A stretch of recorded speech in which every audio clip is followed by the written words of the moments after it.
அன்னைக்கு செய்றீங்க அப்படின்னா ஒரு வாரம் அந்த எண்ணெய் நமக்கு இருக்கும். அதனால அடுத்த புதன்கிழமை அன்னைக்கு கூட நீங்க அதை செஞ்சுக்கலாம். அது உங்களுடைய சௌகரியத்தை பொறுத்து. பூஜை அறைய தினமும் சுத்தம் பண்ணணுமா அப்படின்னு சில பேர் கேட்குறீங்க. தினமும் பூஜை அறையை சுத்தம் பண்ண வேண்டிய அவசியம் கிடையாது. வாரத்திற்கு ஒரு முறை நாம சுத்தம் பண்ணா போதும்.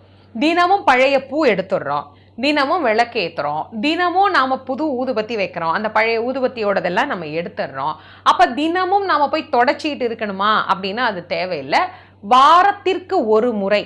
ஒட்டடையெல்லாம் தினம் அடிக்க முடியாது. 15 நாளைக்கு ஒரு முறை, இல்லைன்னா ஒரு மாசம். சில இடத்துல ஒட்டடையே பிடிக்காது. அப்படின்னா கூட ஒரு மாசத்துக்கு ஒருக்கா நீங்க அதை எடுங்க. படங்களை எல்லாம் எடுத்துட்டு தொடச்சிட்டு திரும்பவும் நீங்க மாட்டி வைங்க. ஒரு மாதத்துக்கு ஒரு முறை, 15 நாளைக்கு ஒரு முறை முழுக்க தொடச்சிங்கன்னா போதும். வாரத்திற்கு ஒரு முறை பூஜை அறையை நம்ம தொடச்சோம்னாலே போதும். ஏன்னா தினமும் எல்லா படத்தையும் எடுத்து தினமும் எல்லாத்தையும் தொடச்சு